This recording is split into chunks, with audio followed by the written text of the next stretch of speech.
O my god, আমি জিপিএ 5 পাইছি। I am GPA 5 now. GPA 5 পেয়ে এই ধরনের ইংলিশ বললে হবে? আমি জিপিএ 5 পাইছি, পেয়েছি, পেয়েছিলাম বা পাবো, এই ধরনের বাক্যগুলাকে ইংরেজিতে কিভাবে সহজে বলা যায় চলো শিখি। এই তিনটা বাক্যকে যদি তুমি পাশাপাশি রাখো, আমি জিপিএ 5 পেয়েছি, এখন আমার রেজাল্ট দিছে আমি জিপিএ 5 পাইছি, তাহলে আমি কি বলবো? I have got a GPA 5। আর যদি তুমি বলো যে আমি এসএসসি পরীক্ষাতে জিপিএ 5 পাইছি, I have got a GPA 5 in my SSC examination অথবা এসএসসি এক্সাম। আর যদি তুমি ন্যাচারাল এবং স্পোকেনে বলতে চাও, জাস্ট বলার জন্য বলতে চাও, I got a GPA 5 enough. আর আমি জিপিএ 5 পেয়েছিলাম, আগে পরীক্ষা দিছি কয়েক বছর আগে, তখন আমি জিপিএ 5 পেয়েছিলাম, সেটাকে বলতে গেলে আমরা কি বলবো?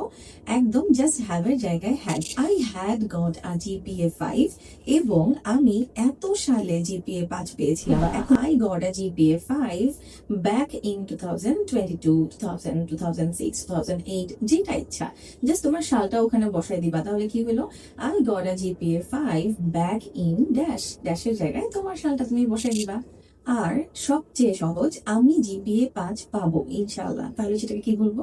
I will get a GPA 5 in my SSC exam ইনশাআল্লাহ। ওকে, জিপিএ 5 পাওয়া শেষ, এবার তুমি ইন্টারভিউ দিবা। তো তুমি বলতে চাচ্ছ, ও মাই গড, আমি জিপিএ 5 পাইছি, আমি বিশ্বাস করতে পারতেছি না, এত কঠিন এক্সাম ছিল, সবকিছু এত চেঞ্জ হয়ে গেছে, তবুও আমি আসলে জিপিএ 5 পাবো, আমার একটু সন্দেহ ছিল বা আমার একটু ডাউট ছিল, আমি নার্ভাস ছিলাম, আমার একদম বিশ্বাস হচ্ছে না, আমি অনেক অনেক অনেক কৃতজ্ঞ যে আমি জিপিএ 5 পাইছি। এখন এইটাকে তুমি কিভাবে ইংলিশে বলবা? Oh my god, I got a GPA 5, honestly I can't believe it.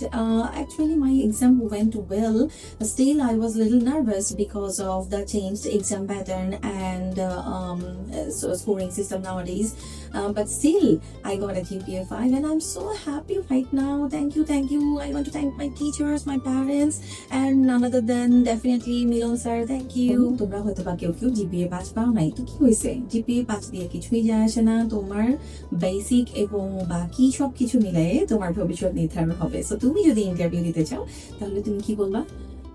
I didn't get a GPA 5, but I still feel that I did really well in my exam. I don't think we should judge our entire future based on only one result or a GPA 5. There is a much more ahead of us, and I believe we can do much better in the future, inshallah. যারা ভাবতেছিল যারা একদম fail করবে, guard খারাপ হয়েছে, exam question খারাপ হয়েছে, তারা যখন পাস করবে, তারা কিভাবে ইন্টারভিউ দিবে? আমি মনে করছি আমি তো পাসই করবো না, ভাই আমি পাস করছি, এটাই যথেষ্ট, কিসের GPA 5? I passed. That's enough for me. GPA 5, who cares about GPA 5 right now? There is no need to get GPA 5. The exam was so tough and the guarding system was so strict and the scoring system was so strict. So honestly, passing is really a relief for me. এইগুলা ছিল 3 ধরনের interview, এবং তুমি কিভাবে সহজে বলতে পারবা যে I got a GPA 5, আলহামদুলিল্লাহ, I will get a GPA 5 ইনশাআল্লাহ। আশা করি তোমরা শিখতে পারছো। Thank you.